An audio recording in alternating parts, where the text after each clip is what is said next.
Welcome back to the Hitting the Turnbuckle podcast. We're back on the top 10. Yes, the top 10 returns, and it's oh my God moments. And as usual, these top 10 recently, we've had a professional darts player, we've had some YouTube content creators on, and I was searching through social media to look for somebody that could play the top 10, and I come across a TikTok account with, at that time, it had around 2 million likes, only 2 million likes, shall we say. But this lady Only. plays this lady plays a lot of games on her TikTok, including trying not to dance to the theme song. She plays a murder mystery with WWE superstars, and there's loads about like a list when it says who's your baby's daddy, who's your friend, who's your enemy. And I thought there is no better person to invite on the show to do the top 10. And I'm going to say it by a handle name because it's quite great. Hey, it's Renee. Welcome to the show, Renee. Hi, thank you. It's great to have you on the show. As I said, you play these games on TikTok, so the top 10 Mm. should be quite easy for you. But before we get Yeah. there, when did you start? Like, when was this an idea of yours that you created to do that sort of thing on TikTok? And at what point did you start thinking, wow, something's actually going on here? So, the very first video that I made wrestling wise on TikTok was during the end of COVID. And I made a video that said, if you're a real wrestling fan, you know these theme songs. And it went viral overnight. I woke up with thousands of followers overnight. And I was like, okay, so wrestling is a big thing on TikTok. And so I just started doing videos like that. And then I started taking filters and making games into filters. And I don't know, just my main thing is I want to make people laugh and enjoy wrestling and not everything to be so serious. And I enjoy it. It's really fun. I'm glad people really enjoy what I do because it's the best thing that I've ever done, honestly. So, besides marrying my husband. I was gonna say, yeah, you might have something to say about that if you. Besides that. But yeah, I mean, as I go down TikTok holes a lot, you're on there. There's a couple of other people that are on there as well, and I love it. I think it's great. Yeah. COVID was when we started the channel as well as a couple of us that Okay. started the Hitting the Turnbuckle podcast in COVID. I So mean, we had a lot of time on our hands, so what better way to start when you can't do anything or you can't leave your house, right? To start right. a podcast. And Right. I mean, you've had a lot more success than we have. So congratulations to you as Thank well for you. doing what you do. That means a It's lot. Thank great. you. It's really, really good. And you've had a lot of reactions from wrestlers as well, right? Doing what you do. Yeah, a lot actually. Zelina Vega follows me on Instagram and TikTok. She loves my stuff. Sonya Deville, when I met her at WrestleMania, she knew me from my content. Ethan Page knew me from my content, which was wild. Our Truth follows me. I don't know. It's crazy that like when I meet wrestlers and they're like, "Oh my God, I see your stuff," and I'm like, "Oh, this is embarrassing." What do you see actually? Because sometimes, I'll make things and I'm talking about how attractive they are. So I'm like, are you seeing that? Because that's quite embarrassing if you do. But at the same time, it's really cool that they see my stuff. So I remember we do a lot of NWA stuff on here because one of my co-hosts is a massive NWA fan and she lives in Scotland. oh, And we do like the weekly reviews of Power. yeah. And we had one of the wrestlers on, and he was like, "Oh yeah," because we said something about we're not quite sold on them as a team yet, and stuff like that. Mhm. And he mentioned it during the show, and you know when you're like, "Shit, what do we like? How do we say? What do we say to that?" So it's kind of what you're saying there, Mhm. when people Yeah. say we watch your stuff. It was like, "Oh, he's watching. Oh Right. no, we need to, do that." But going back onto this list, oh Yeah. my God moments in wrestling. There's so many ways you can interpret an oh my God moment. For Yeah. you, what makes an oh my God moment?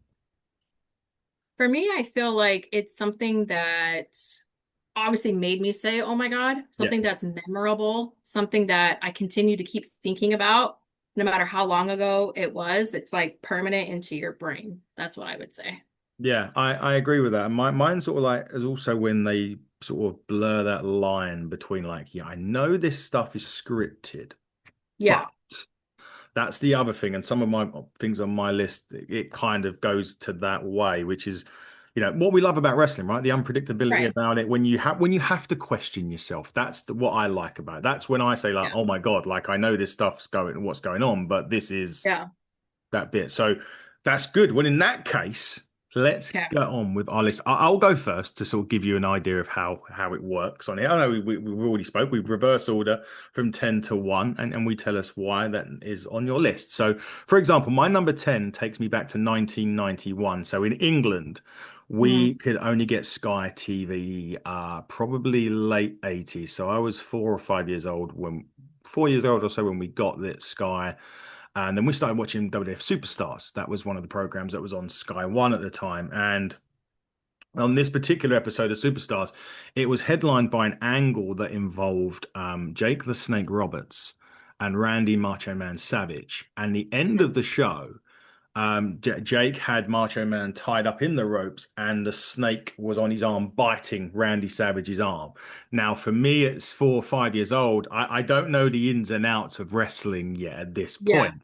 So you're Right. sitting there, one of your heroes is having his arm bitten by the snake, and Yeah. obviously freaking out, right? So this is and that's why it's there because I didn't know this the wrestling industry at 5 or 6 years old. You'd never understand it. But B, regardless of that, and regardless of understanding the snake was venomized, he was still biting the damn guy's arm. For God's Yeah. sake. And so Yeah. that was my 10, and it was like it took me back to my childhood. But I'm sitting there going, "Oh my God, what is going on? Why is this snake biting this guy's arm?" So that gives you an idea of my 10. Okay. What was yours? Okay, so for number 10, even though I am not a fan of this person, I would say CM Punk's return. That was shocking to me because I never thought that he was going to come back. They also really like prolonged it before he actually came out. Like they made you think the show was over, and Yeah. then his music hit, which I literally had just chills because I was like, this is insane. Like no one ever thought he was going to show back up. So I would say CM Punk's return was definitely number 10 for me. I remember seeing a lot of streamers do their reactions to that. Oh yeah. And I They will were all ne feeling the same way. Yeah. yeah, and I'll never forget Wheezy's response. Because she sat there, she smiled, and then she just went, "Motherfucker." I just Yeah. remember it. Like, it was crazy. She's a huge CM Punk fan, so I'm sure it was a Yeah. huge deal for her. So What is it about Punk that you don't like out of interest? So, okay, because I get asked this a lot. mm, I used to be a CM Punk fan because mhm, of my dad. That's my dad's favorite wrestler mhm. of like almost all time. But I don't know. I guess I just feel like he left and he talked really bad about the company, Yeah. and it really upset me because like I just don't like that, you know. Yeah, I sure. will say he is starting to like grow on me. I can tell that he's actually, starting to change. He's not the same person that he was when Mm, he left, and I do enjoy watching him. I think that him and Seth Rollins are wrestling soulmates, and I enjoy watching them wrestle. yeah. But I don't know. I guess I just haven't really gotten over that. And, maybe I need to get over it and just be done with it. But that just like really upset me because it was for years he was just Mm, talking down wrestling or not wrestling, but WWE. And that just really upset me. But I don't know. He's really growing on me. I like that he's going to NXT and he's helping yeah. all of these NXT people, which I think is really cool. Also, I will never forgive him for costing Ethan Page his title. Okay, that's another reason. But I don't know. I think it's just something that I can't get over from what he's done, Yeah. and hopefully, eventually, I do because my dad tries to get me to flip back over all the time. So maybe it'll That's happen. We never know. No, it's a fair comment. I get it. I mean, he was he was like Bret Hart bitter for quite a long Yeah, time. Uh, yeah, and yeah. yeah, I get it. I get it. As a big wrestling fan, I understand that. But hopefully, you'll start. He seems as if he's having fun now, anyway. So Yeah, and I 100% agree with that. I think he is a way different person than he was when he left. So it's like he's really starting to grow on me. And like I said, I enjoy watching him wrestle, especially with Seth. Like yeah. that's my favorite thing to watch that he does. So A quick side note, because yeah, WWE brought out Unreal on Netflix. I don't know whether you've had a chance to see it I yet. have not watched it yet. No, Okay, fine. So I won't spoil it too much. I didn't want. I just wanted to get your. They do a little bit backstage, and there's I do know some stuff. I know that I yeah, guess it was Punk's idea for Seth to curb stomp him. yeah. There was And talking about it with McIntyre and the agent. I think it might yeah, have been I've Mike. seen clips of it on TikTok, but I haven't like fully watched it because it came out when I was on my honeymoon and I Yes. just haven't watched it yet, but I do want to. Is that something? I mean, as a big wrestling fan that you are, is there part of you? Because part of me, when it was announced, I was kind of like, I want to watch it, but part of me still has that kind of I don't want to see it because that's just kind of pulling it a bit too far. Maybe it may have been staged to a degree, I'm Yeah. sure, but there's still that I still want that little bit where I don't want to know if that makes sense. Yeah. Um, I think it's really cool that they're showing this stuff because I Mm. think it's really going to prove to people that wrestling is not fake. Oh, and definitely. we will have people respect it a lot more. Mm. But at the same time, I feel like it's crossing a line where it's like, I know it's scripted, but I want to not know it's scripted, if that Yeah. makes any sense.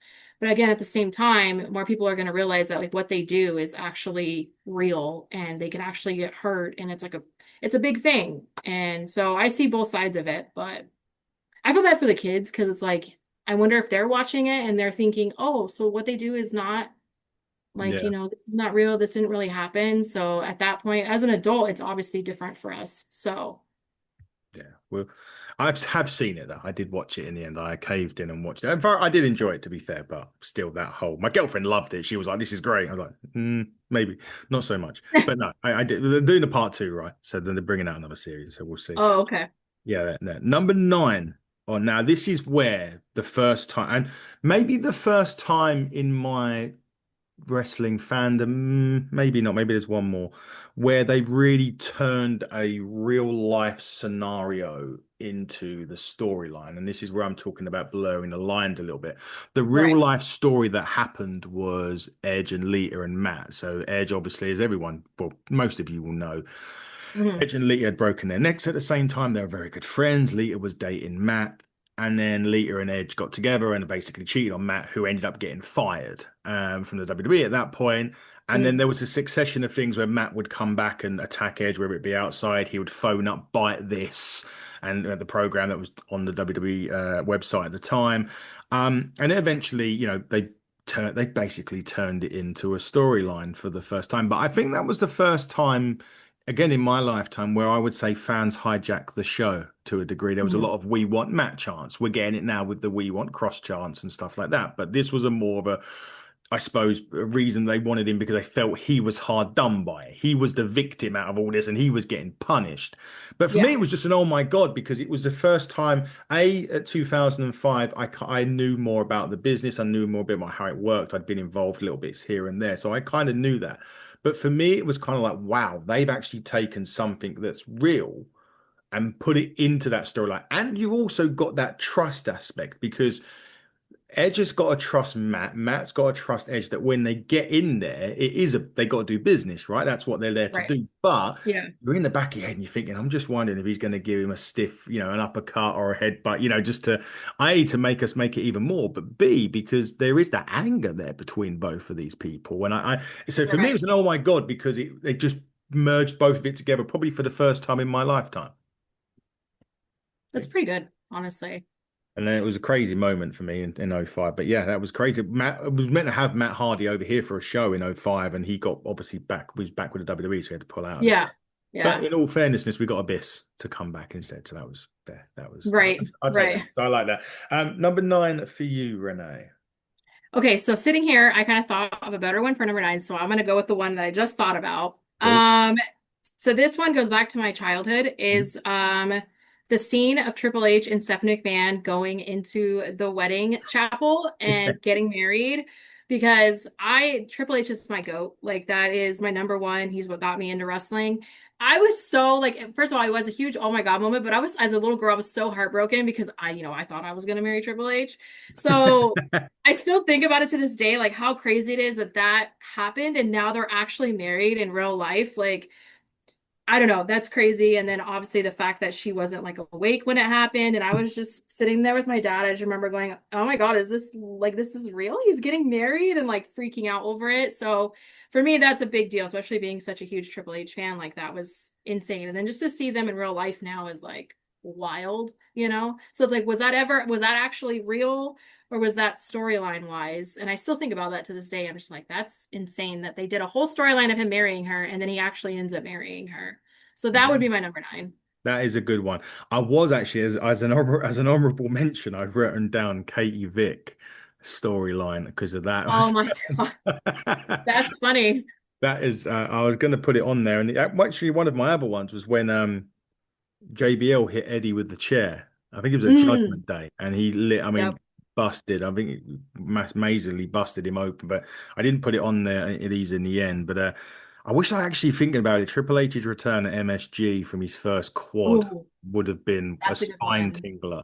I mean, I know Yeah, people don't like, for example, I'm going to quickly change the wrestler, and it's a lot of people, one that people doesn't like at the moment, which is Brock Lesnar for right reasons. I'm not going to, but yeah, I was there on the Raw that he returned after WrestleMania 28, and for me to this day, it's just his music. Just because every time I hear the start of his music, it takes me right. back to that Miami Airlines Arena when that Yeah, music hit, and I was standing there, and I went absolutely ape shit at crazy at the time because that was a thing for me that just made the hair stand up. So every time I hear the music, it's not because I'm necessarily excited to see him; it just goes right back to right, right. that particular I think some moment. people feel that way when it's like they may not like the wrestler, but Yeah. hearing the music is completely different for them. So I mean, his intro music is iconic. Like, Mhm. I get it, but Yeah. that's a good one. I don't know. For That's pretty obvious good. for obvious reasons, it's easy to, Yeah, yeah. rip. And everyone knows that I'm not a big fan of his, so I Yeah. understand. I don't think he's a very big fan of. There's many people that are a big fan of his, but I think That's I think at yeah. SummerSlam they got taken him the moment, right? Because it was like, Mhm. wow, what? As in, like, what the hell's going on? But yeah, I Right. think that's what it is for those reasons. Eight on my list, and you've spoken about this gentleman already, CM Punk. Back in Hmm. 2011, though, it was a very different Punk back then. It's more the Punk that you perhaps were talking about That I near. was a fan of. You were the fan of, yeah, the Punk Oh that yes. yeah, Oh that one. yes. Back then, yes. And again, we're talking blurring lines of reality and storyline. And it was when he cut the infamous the pipe bomb that John Cena done a really good rip off of many, many years Oh later, yeah. recently, which was great. He even Yeah. mimicked the first few lines of it, like uncomfortable and whatnot. And that for me again was another moment where you knew the wrestling business. I knew the wrestling. I was a big Punk fan. I still am, to be honest. I still like Mhm. Punk. And he cut that promo, and it was like, "Hey, Cole Cabana," and all of this stuff that he was doing at the time. And I think a couple of weeks later, he was sitting on they were doing an autograph, not an autograph, like a contract sign as they do, and he was sitting there going, "What about David Hart Smith and Chris Martin, all the people that he reeled off that they had fired like the week before?" Yeah. So Yeah. he was doing a great job of his character at that point in Blurring Eyes. But I remember sitting there and going, "I know he's meant to say that, like some of this stuff, but is he?" Right. taking it too is he gone too far? The And then they ended up cutting extreme. his mic when he said Yeah. about Vince McMahon being dead, and that was poof, they cut the mic, and I was like, oh, has he now gone too far? So at that point, I was like, wow, this is something maybe that shouldn't have been said at that point. So for me, it gets on there purely for that reason. I think it was a great promo as well. Oh yeah. That's an honorable mention for me for sure. That was very iconic. People still talk about it to this day, so They do, and we said it's crazy. Yeah. Cena has done his rebuttal many, many years later to the Yeah. promo, which was equally as fun. Although I do like Punk Life, I really I popped at love his theme song. that. I But will say that. I really like that. You're eight, Renee. My number eight is Cody's torn pec match against Seth Rollins at Hell in a Cell. I feel like still to this day, I can go back and watch that match, first of all. But second of all, like that, just seeing it when he took his thing off Mm. and you just see how big it was and like, oh, like just talking about it, I'm getting chills. Like it's crazy that he even wrestled with a torn pec like that. Still one of my favorite matches of all time, to be honest. That was a huge oh my God moment because you knew he tore it, but until Mm. he took off his jacket and you seen it, you were like, oh my God, like that's insane. So that would be my number eight. It was amazing. I remember reading that he had torn his pec, and I'm thinking, how is he going to go into that? Because it was a Hell in a Cell as well, which Right. And Yeah. then they sort of said well, they come out afterwards because it was torn completely off. It really didn't matter whether he went in Right. or not. And I remember and the gasp of the arena, I think, as well, because Oh yeah. they wasn't necessarily, they knew he had tore his pec, of course, but it was like, Right. but I remember, I think Seth was saying, I think they'd done an interview over here, and he was saying he was still coming to house shows and he was Hmm. still doing everything that he was, I suppose, contractually obligated to do prior to the Yeah. injury. And I mean, that match is still an all-timer as well. I mean, that wasn't exactly a bad match, and it went No. ages.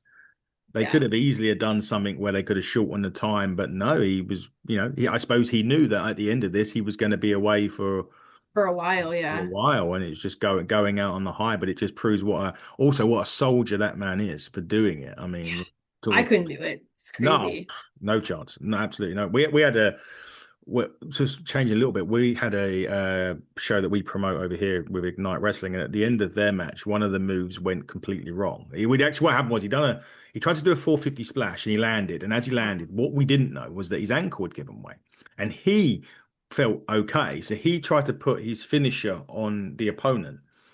And as he rotated, I can't, it's called the fidget spinner. I can't describe it fully, but it's called the fidget Mhm. spinner. And as he rotated to do it, his ankle gave way again, dropping the guy on his neck. So we're watching it out the back and we're like, oh shit, because we knew there was something more to come. There was a money in the bank cash in that the Oh, guy that done that move that got injured on his ankle was still to do. He hadn't done it yet. So he had oh my God. we had to call. So the wrestler that was the champion, that had his neck near enough broke, had to call an audible to say, right, this we need to go home. So he had to do a quick roll up to win the match. And then the guy, the tag team partner of the guy whose ankles hurt, had to get in the ring. And he's like, I can't choke slam this guy because he's landed on his neck. That was a story. But then it realized that he was fine, and it was his mate that's done his ankle. It was just crazy. But it's irrelevant to Wow. Cody Rose, but it's just kind of But going it's through. still crazy. Yeah. And they got through it, and thankfully they're all okay, which is the main thing. My seven though, and this is again, this goes back. I mean, this is the latest one or the earliest one, depending on the way you want to look at it. In my childhood, there was a team back in the day, for those of you youngsters that are watching, called the Mega Powers. It was Hulk Hogan, God rest his soul, and Randy Savage, God rest his soul. They were a team at one point. Hmm. And what it kind of all happened over Elizabeth, the manager, of course it does. And I mean, there was a match where she got knocked out by, I think it was Hogan accidentally hit her or Savage accidentally hit her. I can't quite remember the ins and outs of it, but they go backstage and they're having this big argument over her in the trainer's office. And it turns out that then Macho Man then turned on Hulk Hogan. If you turned on Hulk Hogan in the late 80s, shit went Hmm. down. And everyone Yeah. was like, "Oh my Christ, this was crazy!" And I'll never forget it because it was that was one of the first biggest feuds that I can remember. There's loads of them. There's like Hogan Slaughter and Warrior Savage, Right. a couple Yeah. of others. But for me, that was the one for me that I sort of turned on. I was like, oh my God, someone's turned on Hogan. And like years later, obviously, and it's on my list later, Hogan does it himself, and it was even bigger Right. heel turn. But Yep. I for know me as a exactly what you're kid talking growing about. up, yeah, Yeah. for me as a kid growing up, that was like, holy crap, this guy's actually someone's actually turned on Hulk. I know Andre done it before free, but I wasn't watching wrestling at the time. Years later, I had to come and see it. But for me, Yeah. that was like crazy. Macho Man turning on Hogan at that Yeah. point. And it's up the Mega Powers at WrestleMania that year as well, which was another interesting moment for the WWE. But your seven, Renee? Okay, so mine's probably not as good as yours, but number seven, I don't remember exactly when it was, which I know people in the comments are gonna be like, Renae. But Ethan Page versus Ricky Saints, when Ethan had a chair and he put Ricky, like he hit Ricky Saints' neck Hmm. with the leg of the chair, and it looked so real. And I just remember I literally, like, by watching it, I screamed. Both me and my dad were like, oh my God, like it looked legit, like he actually got hurt. And I just remember everybody online was like freaking out because they were like, he sold that so well. He did that so well. And like still to this day, I still think about it. Like it was just like a regular match, but like the fact that he did that, I was just like, I feel like you don't really see those things that much anymore of doing something that extreme. So for me, I was like, that's huge. And the fact that everybody is still talking about it is insane to me. But oh man, I don't know. It just they did that really well because I thought he actually hit his neck on the chair, so that was insane. Another honorable mention, another thing was when he threw Ricky Saints over I don't know if you watched Great American Bash, Yep. and he threw Ricky over from the stage. Yep. That was also insane too. So I can watch them two wrestle each other anytime and I'd be fine with it. They So they have a they lot of oh my God moments together. I just realized that. So they do. They have great chemistry. I think that was back in June, late May, June time on NXT. That rings yes. more of a Yeah, yeah, bell yeah. through that. I do remember it very well, and yeah, that was incredible. I think there's also funnily enough, there is a YouTube I think page with streamers reacting about that. I haven't seen it. Oh, really? I'll have to find it. I'd have to find it myself. I like to see that, but yeah, I remember it. It was on NXT, but I can't remember the date either. But I'm I sure it was can't, like yeah, I don't remember. I late think it May. was before there. It was definitely before Great American Bash, but I can't Yeah, remember what day it was. But yeah, I don't know. That was crazy. So, it really was. Six for me, and this is more again because growing up as a kid at Survivor Series, seeing the Undertaker debut for the very first time on television. I mean, absolutely, Yeah. I never forget Roddy Piper, and he was like, "Look at the size of those ham hocks." I think he was talking about his arms as Hmm. Undertaker was walking to the ring, and obviously that is so synonymous because it was the debut of somebody that went on to be and still is right now Yeah. a legend in the business. I just found that moment as a kid, again, 6 years old, and this near 7 foot guy, pale white face, grey gloves. Everyone's hitting him, and he's not even like flinching at a punch back in those days. Was Yeah. incredible for me. Sometimes debuts, there was an I've got another one on. I've got another debut on it a bit later on. But for debut sake, that's probably one of like when they say, "Oh my God," that is pretty much one of those ones that's up there with the best of them for the Undertaker being at Survivor Series 91 for I would me. agree. Yeah. For me, well, what's your six? So for number six, I put this is pretty recent, obviously. But Naomi's cash-in, I Yeah. feel was huge. I always loved Naomi. She is like one of my favorite wrestlers. So to see like what she went through and going into TNA and making a name for herself and coming back into WWE and getting to watch her cash in to win such a huge title was such a big moment. I think for me and just for a lot of girls in general. Hmm. But that moment, like just I'm talking about it and I'm getting chills, but just seeing her getting her big moment and getting to cash in like that. Not only that, but like that match in general was so good. And just her heel character, I'm obsessed with that she's doing so well with. So I don't know, just getting to see her moment of her cashing in and being our champion, hopefully still our champion. I don't know what's gonna happen, but it's a big moment for me, and so that would be my number six. Yeah, that was a you can sort of and you kind of look at it another way from another wrestler's perspective, but I think doing it in TNA now is that Indy Hartwell, someone that's Yeah, had that yeah. great career, and now I've predicted recently on TNA stuff that we're doing that she's kind of on the road now to Bound for Glory in October, where my belief is that she'll win the Knockouts Championship at Bound for Glory and I kind hope of she finish. does. Yeah, Yeah. me too, and kind of finish that dream that she had there. But you've made a great point. Naomi left the WWE. She wanted to go. She knew she could probably do better. I thought she was going to be involved in the bloodline stuff. That didn't end up happening. She Yeah. went to TNA. She went one. She done like the Drew McIntyre thing. Mac when Drew Oh left. yeah. Yeah, yeah, I yeah. know. I know you love Drew with your. I love Drew McIntyre, yes. But she done the same thing. She went off. Drew went on the independent scene. Obviously, he went to TNA and done a couple of bits. But Naomi went to TNA. She won the championship over there, the Knockouts Championship, and she made Yeah. that kind of where WWE needed her back. That's basically Right. what it is. I think Jimmy Uso had they done sit down with Stephanie Well, McMahon, Stephanie, and yes. he Yeah. gets a bit emotional about it because it's like Yeah. watching her kind of do what he knows that she can do and get Hmm. an opportunity. And that's where TNA does really well for that. They do give the opportunities out there in indie Oh, heart. for sure. I mean, look at Nick Nemeth and everything that he's doing right now since leaving WWE. So they know They what they're doing. they That's for do. sure. They certainly do. I have to confess that I'm really gutted now. I've left one out of my list, and I've had to write it down as an honorable mention because Okay. I was talking about the Undertaker a minute ago, and I Hmm. forgot that he threw Mankind off the Hell in the Cell twice.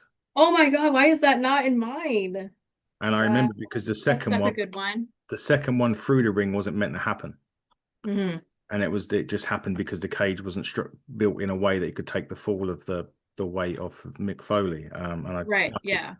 that I didn't put that in there, which is annoying. Dang, You that's a know, good one. yeah, There's that just is. so many that it's like hard to Things just pop talk into your past head it. every now and again, Yeah. and then, like you remember it. Yeah. And just talking about the Undertaker that brought back the Mick Foley thing. Yeah. Five for me. See, this is interesting because this is not WWE. This is ECW. That's in old Okay. W. Okay. Going back to 1996. Now, ECW over here in the UK was even more impossible to get than wrestling was. So it was on Yeah. like an old different channel. We were a month behind. It was like 3 a.m. when you could watch it. It was on a television show called Bravo. And actually, this is more of an oh my God moment because I've now realized more to the story. So the story was that Gary Wolf had broken his neck. And Okay. for a long time, he was out and he come back on ECW TV. He was wearing like a neck halo Shane Douglas comes out and was yanking the neck halo off of Gary Wolf. Now everyone's going crazy Hmm. because they believe at that point that Gary Wolf had still had a broken neck. So you could imagine, Yeah. and you know what an ECW crowd is like anyway. Yeah, yeah. Oh So I'm yeah. surprised that Shane Douglas even managed to get out of the building at that point. But the reason why I guess an oh my God moment wasn't just because of that. I spoke at the start of the year, I spoke to Todd Gordon, who obviously used to own ECW along with Paul Heyman. Hmm. And the story was that Gary Wolf, about 2 weeks before they this taping at ECW aired, he had phoned Todd Gordon and said, I've been cleared. I no longer, it was a legitimate neck halo. He had to wear it. He said, I've been Okay. cleared. I don't have to wear the halo. And Todd Gordon went, stop right there. I need you to carry on wearing that halo because I've got this idea. And it was an idea that crept into his head as soon as Gary Wolf said he was cleared because nobody else knew. Wow. So he kept on wearing that halo for another couple of weeks. A bit like Seth Rollins when we saw him With the recently. knee. The cash, yeah. Yeah. He went everywhere, still wearing this halo, believing that he had a broken neck. Turned up to ECW television. They had that bit with Shane Douglas, where I'm Hmm. still surprised he walked out alive, or at least without getting his head caved in by the rabid fans. So it was then more so an oh my God moment because I understood the thing that went around to it. That guy was walking around with a neck halo, he didn't even need it on, Yeah. just to help the storyline purpose, which I thought was absolutely incredible. So I had to put it on my list I like that one. for that I very like reason. it. What's your five, Renee? So honorable mention because you mentioned Seth's knee. I would Yeah. say that's an honorable mention. Yeah. I really thought Seth was hurt. I don't know if I was the only person, but No. seeing him not actually being hurt was crazy. So that's an honorable mention. But for number five, I put Dolph Ziggler's cash in. Oh yeah. Obviously everyone is going to assume that I was going to put that on my list because I love Dolph Ziggler, but that was just to me one of the absolute best cash-ins of all time. And people still to this day talk about how insane that cash in was. Just Yeah. the reaction of the pop that he got Yeah. from cashing in. Oh, it still like gives me goosebumps just talking about it. And that was like obviously the biggest moment in his career too. So I was happy for it. And that's a big moment for me. So, I think it was a big moment for a lot of people. That was, yeah, the pop was insane. It's just a oh shame. yeah, I think he got concussion, didn't he, about 2 or 3 weeks later and had to I relinquish. believe so. Yeah. And he won it back for a day, didn't he? If I remember Hmm. rightly, he lost it Yeah. against Vicky Guerrero. He won it. He won the NXT Championship as well. So a lot of surprise at the Yep. time, beating Braun Breaker, and then That obviously, was pretty surprising. Yeah. yeah, and then it went to TNA, and is now one of the most wanted one. And just as a side note, and just as a plug, you can watch my interview with the Nemeth brothers in the playlists.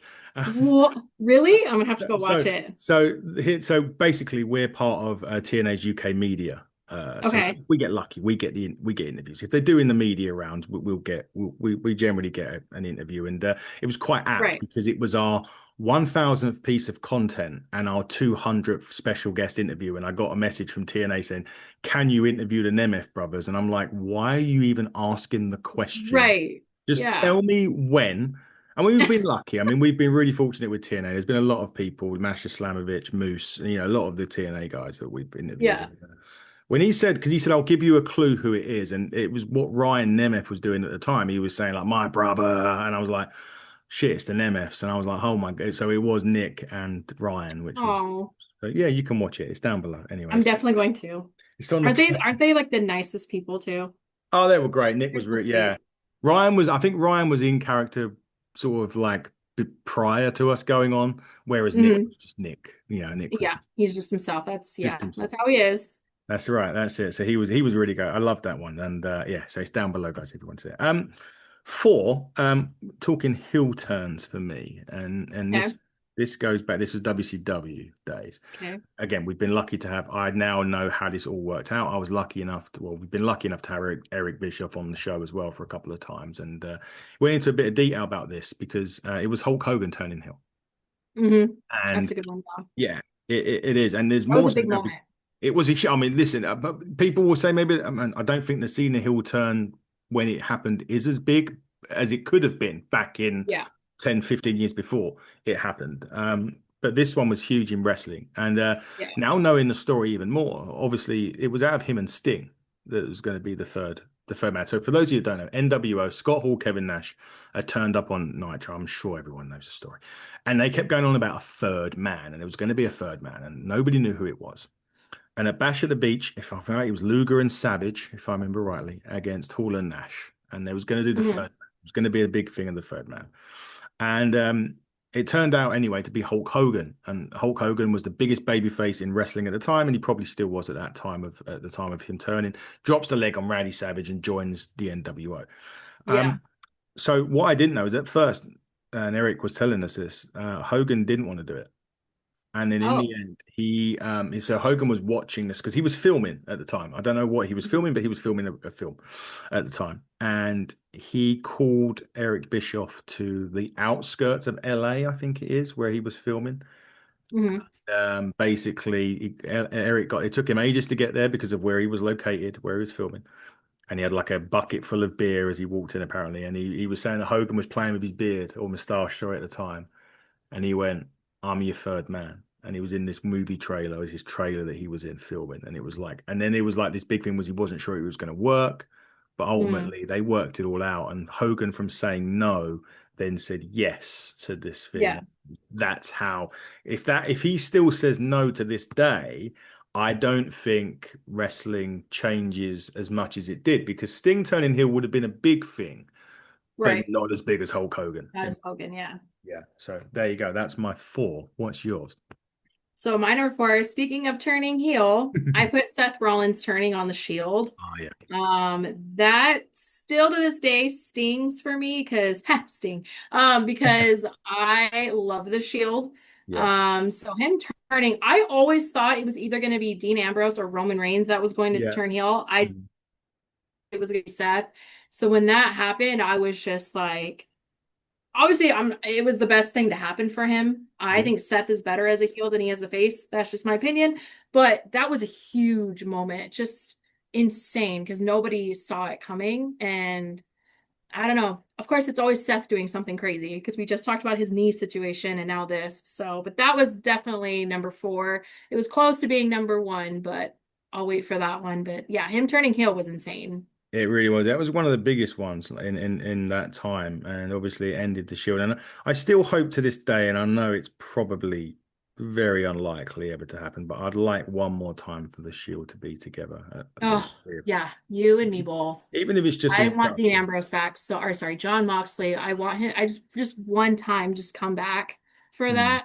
But And yeah, I I agree. I insist on really me do. what I want, and it's not going to happen. But I am glad I'm seeing him this weekend. So, by the way, at the time of recording, Forbidden Door is this coming Sunday Mhm. over here.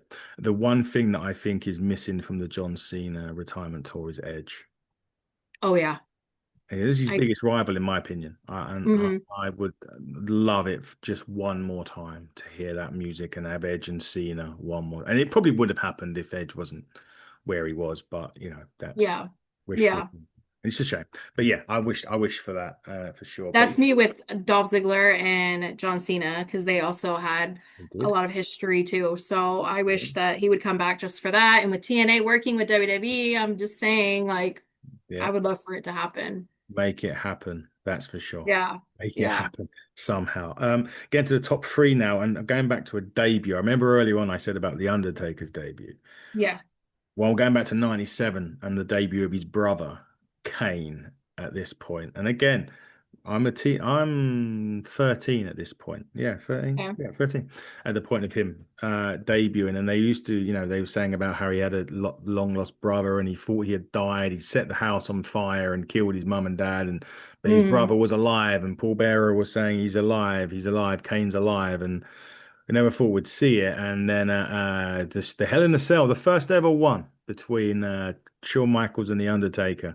And just as Yeah. Undertaker's got this match won, he signals for the tombstone and the lights go out. And you hear this eerie music and this pyro that I have literally will admit I've been shit scared by it because sometimes it never happened. Sometimes, sorry, and later on down the line, the pyro has changed to where you Yeah. didn't expect it to where Yeah. this point you did because it played the music first, then the pyro went off, and out walks this big 7 foot red and black monster with the makeup underneath his mask, and he's got the contact lens in, and It was just for me to sort of, it was one of the first times, maybe since WrestleMania 9 with Ellie Gunn when he took on Giant Gonzalez, The Undertaker. It was one of the Mhm. first times where I sat there and went, Jesus, someone's bigger than The Undertaker. This is like, this guy is crazy. Yeah. And to see Yeah. Kane and to have that, the history that still went on all those years later. But when it first happened, when Kane first debuted, I was like, holy smokes, this is like crazy to have it. There was always a rumor going around that they were both meant to, and I don't know how true this was. I'd have to ask either one of them. But there was all rumor going around when I was probably about 17 that they were going to actually finish each other at WrestleMania. That was going to be both of them ending. Oh. But it never did happen, obviously. We'll get into Yeah. Yeah. in a bit more detail. But yeah, Kane's debut for me gets the top three just because it was an incredible moment in wrestling history. Yeah. And his pyro still scares me. Yeah, same. It's crazy, his pyro. But what's your three? My number three, speaking of debut, was Cody's debut at WrestleMania. That was insane, especially after everything that he did in AEW and Yeah. leaving and just deciding to show up at WrestleMania was insane for me because obviously everybody knows I absolutely love Cody Rhodes. I've loved him since he was undashing Cody Rhodes. Yeah. So seeing him come back to WWE was like mind blown for me. And then obviously getting to watch my two favorite wrestlers wrestle also was huge, but I didn't think he was going to come back to WWE. I don't know if I was the only one, but I did not expect him to come back. And then him coming back was like, holy shit, like that's a big deal.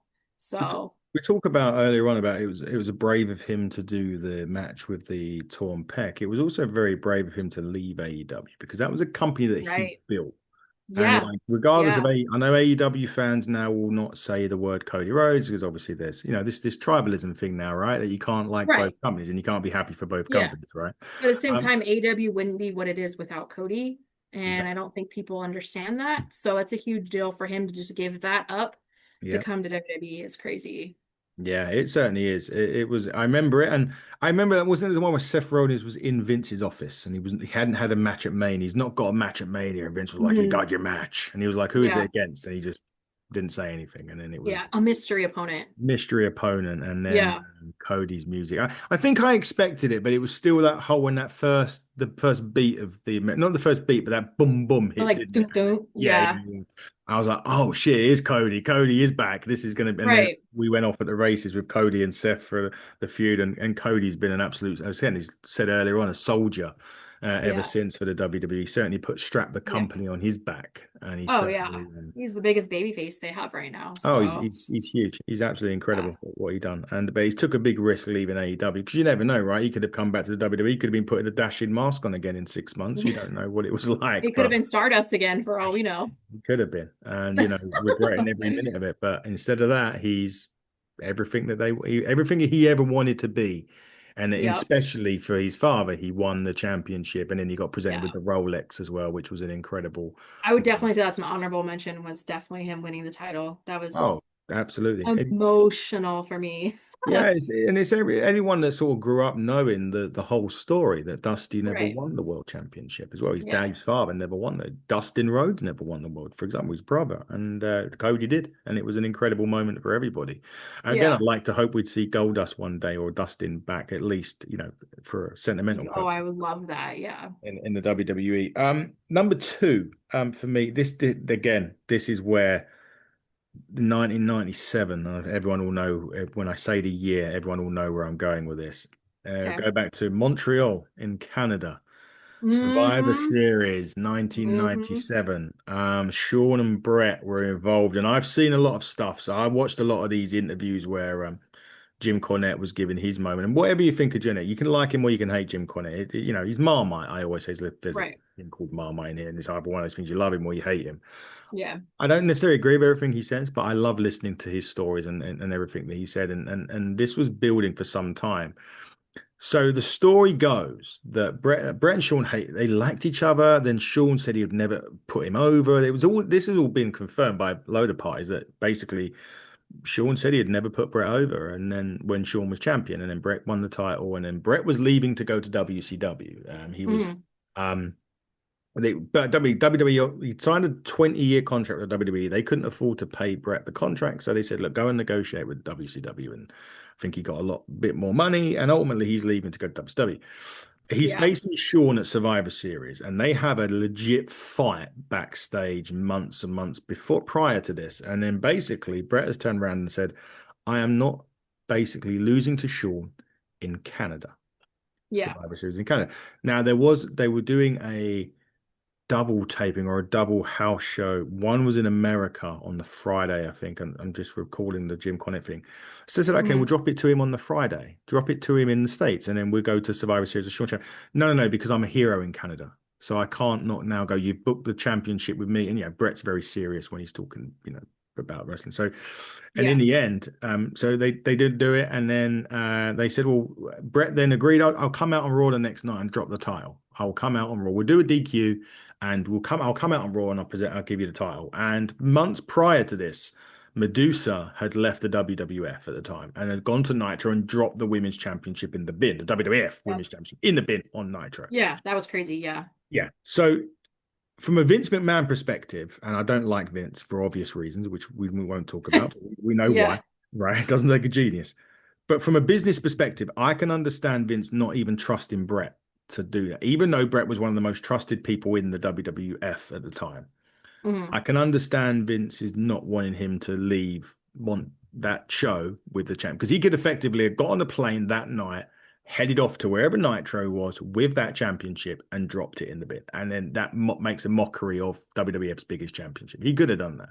So I Yeah. get it. They didn't want to do Yeah. it. He didn't trust him. So basically, what had happened, folks, is during that match, there was an agreement made by Triple H, Shawn Michaels, El Hebner, the referee, and Vince, that when Shawn puts Brett in the sharpshooter, you are ringing the bell, and that match is then void. And that match then finishes. Shawn Michaels wins. He wins the championship. Brett basically gets screwed out of the WWE champion or WWF championship. Vince was even at ringside for this. And funnily enough, Brett is filming a documentary at this time called Wrestling with Shadows. And a lot of people say that this is a work because they still allowed the Wrestling with Shadows cameras backstage after it had happened. I don't know. Hmm. I don't think that's the case. I don't think someone would be bitter enough to hold a grudge for as long as he did if it didn't happen. But basically, that is what happened. Went backstage. Brett knocks Vince McMahon out and heads off to WCW. And then his nightmare officially begins pretty much Yeah. after that. But there was just a crazy moment in wrestling where we didn't know what was going on as fans. We're like, well, what the hell's going on here? Why has that happened? And then obviously, but without that, the Mr. McMahon character never happens.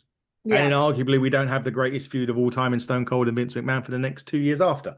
So that's Yeah. why it's my number two. It's a long-winded one there. Sorry, but that's had It's to go through it. it's interesting hearing you talk about this because my dad's besides CM Punk, Bret Hart is my Yeah. dad's like idol. Like that's his man. And I remember I was only like 7, I think, maybe Mm. 8 years old when that happened, and it destroyed my dad. He was so mad. And still to this day, he talks about it all the time that like that was such a big thing for him back then that happened. And I'm like, so just hearing you talk about it, it just kind of brings back my childhood because my dad was like, you don't understand how big this is and like explaining it to me. So yeah, it's crazy. I still remember that. So that's really good for number 2. It was a crazy one, but what was your two? So mine was the end of the streak for The Undertaker. I was there for that, and let me tell you, you could hear a pin drop in Yeah. that stadium or arena because everybody just was silent. Nobody believed that that was going to happen. And I just remember like after it happened, I think if it was the Shield or the girls match was right after that, it just like everybody disassociated. Like Yeah. everybody was still in shock about what happened. Like we just could not comprehend it. So that was definitely number 2 for me because I was there for that and experiencing that in person, something that big was insane. Like absolutely insane. Well, for that, I'm just going to go straight into my number one because it's exactly the same thing. It was Okay. Taker ending my streak. That was my number one.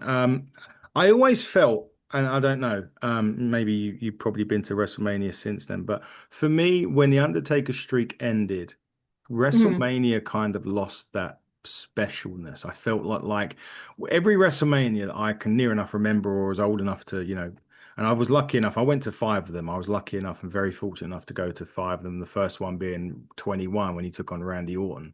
And Yeah. But for me, like every year it was like, who's the Undertaker got? That was one of my biggest things. Like, who was the Yeah, Undertaker got at WrestleMania? yeah, And it was the big thing. And I just felt that after that moment, it kind of, not saying WrestleMania lost its importance because it's still a big, big pay-per-view. And WWE obviously was the first two night, and probably be the first three night pay-per-view in the yeah, future. Who yeah, knows? But for me, it lost something at that point because there was, I know he'd come back. He took on Bray Wyatt the following year, lost to Roman Reigns after that. But for yeah, which me, it I was don't think should have happened, to be no, honest. I don't either, to be fair.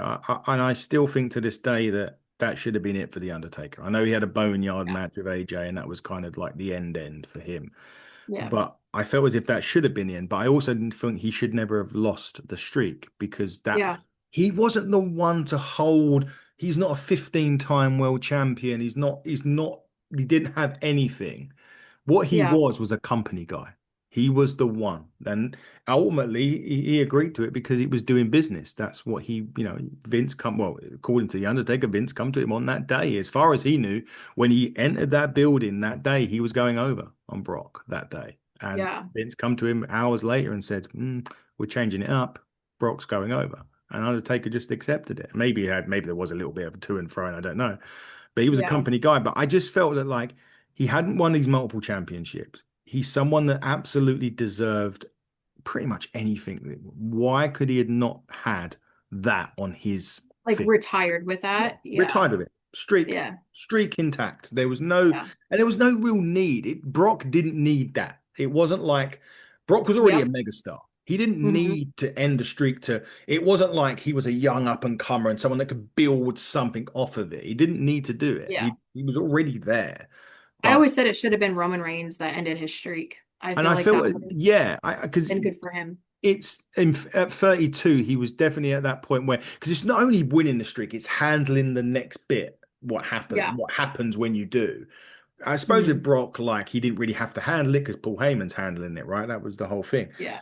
But I don't think anyone was really ready for that, the after kind of thing. That Oh no. the Yeah. night after. Roman had to stand in the ring for 20 minutes while the crowd was booing him and Hmm. couldn't get a word out. And then just when it's my yard now, threw the mic on the floor and left.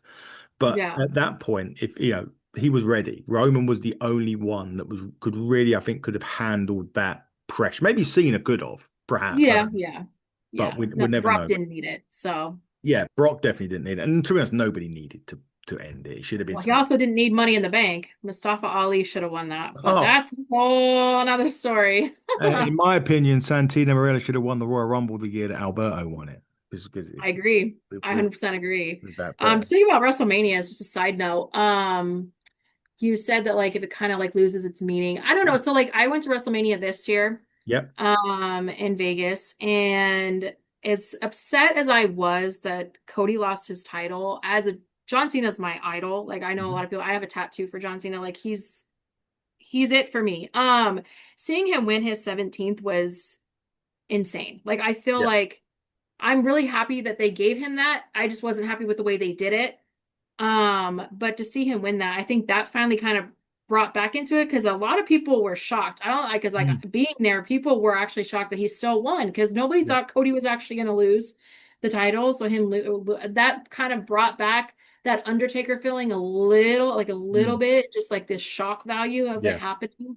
But I'm glad that they gave that to him because he deserves it. So Oh, just to bring that up, so to get into my number one mhm. is the heist of the century of Seth Rollins cashing in at Yeah. WrestleMania. No one has ever done that. Well, Damian Priest obviously did it, but Mm. before then, no one else has ever Yeah. cashed in at WrestleMania.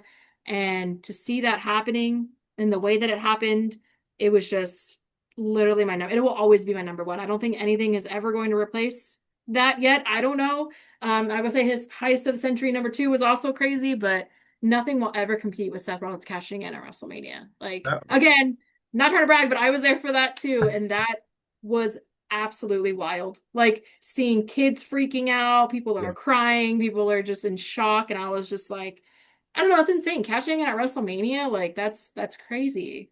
It was. So that will always be my number one. I thought it was brilliant. I loved it. It was so uniquely done at that point as well. Hmm. But just with Yep. the Money in the Bank, though, has that kind of lost something as well? Because it's every year. It's now on paper. It used to be a ladder match at WrestleMania, right? That was the Yeah. 21 when I Yeah. was there. Was the first ever one they done. With it Yep. now, and there's talk of that going 2 nights as well The two soon. nights. Yeah, Oh. jeez. But is that lost? Is that lost the momentum that it did have? Do you think the Money in the Bank briefcase? I mean, I think so. I feel like I will say I think Damian Priest's was pretty cool that he Yeah, got that to was a cash in WrestleMania. I don't feel like a lot of people really saw that coming, and like Punk being involved in that and everything was cool. But I don't think anything is going to be as big as that with Money in the Bank. no. I don't see it. Like, um, I wish that the girls would hold the Money in the Bank longer. I Yeah, feel like almost every single women's cash in has been like pretty quick. quick. Yeah, And it's like I would like to see them hold it for a while. But no, I don't know. I couldn't really compare Seth's cash in to anybody else's, obviously besides Dolph Ziggler. I yeah. don't think anything else could be that meaningful. I feel like it's kind of predictable now. Like you're kind of predicting when they're going to do. The other thing that annoys me that they do is when they Fake ones. tease it. Yeah, They yeah, tease it so much, and yeah, it's like, okay, now you're taking the fun out of it that you're teasing it so much. yeah. I don't like that. I So think it's annoying, I don't know. especially when I they've feel got like, every. yeah. I mean, the Heist of the Century #2 was also That was great. brilliant how they Yeah, did that. That was all like Seth's mind yeah. coming up with that. So he's a genius for that. So I I reckon don't, the series of Unreal is going to be based on around that. The next one. is it? I don't Okay, I'm know. definitely gonna have to. I actually don't know, but I'm just saying it would be great It if they should be. It should should be. be because That was the incredible. fact that he fooled everybody, like people backstage, like people he worked with, had no idea that it Yeah, was work is insane. Like that's brilliant. just the power of Seth, man. I don't know. He has such a brilliant mind when it comes to things like that. I don't think he gets enough credit for it.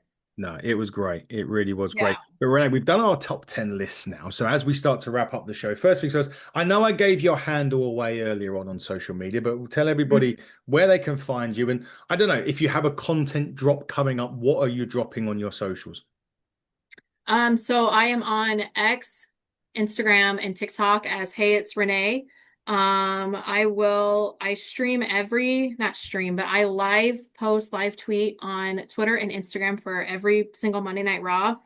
Some content that I have coming up. My husband and I are going to be doing a Chelsea Green and Ethan Page uh thing. I'm not gonna give too much Can't wait. away, but some Yeah. people know about it. We're gonna do like little skits, dress up as them kind of thing. So we have that coming. I am gonna be at an independent wrestling show next weekend, and I am gonna be filming for that and doing things for that because everybody should watch the Yes. independent wrestling in their Yep. states, support independent wrestling. Um, and yeah, I don't know. I'm coming up with new things and hopefully I get to go to WrestleMania next year and make some really great content. I'm very excited for that. And I don't know, just follow me. I'm fun and I try to make people laugh and I try to let people enjoy wrestling and have a good time. So I say come see what I'm all about. And if you do, you'll carry on because it is fantastic stuff that you do Thank on you. social media. I really Thank enjoy you. watching it. I'm gonna have to take a breath myself because I've got a lot, so I apologize. I'm gonna No, keep. you're fine. So recording this week at time recording, we're bringing back NWA Spotlight again. Me and my co-host Fiona will be talking to the 7 foot Jack Talos. So it's going to be interesting. He was a Jericho Cruise. He was the Undertaker in Young Mhm. Rock as well. So it'd be interesting to. And he had a WWE tryout thanks to AJ Styles. So I want to talk to him about. So that's one. Coming up as well this week, a UK independent star that is not on your lips or names will be. That's Tommy Tanner. He will be, and he's going to be an incredible name in the business. In the very near future. I wouldn't be surprised if he's one of the ones that's next on a tryout basis because he's only been wrestling a year and two, but incredible. If you want to see his triple threat match at Ignite Wrestling that we was at, go on to Spinebuster Media and go and watch that. We've done a lot of Exodus Pro Wrestling recently. I know EC3 was very thankful, and we're continuing it with another takeover. Merciless Lord Crew is coming on from NXT from Exodus, as is NWA and Exodus La Princesa Tiffany Nieves. She'll be coming on as well.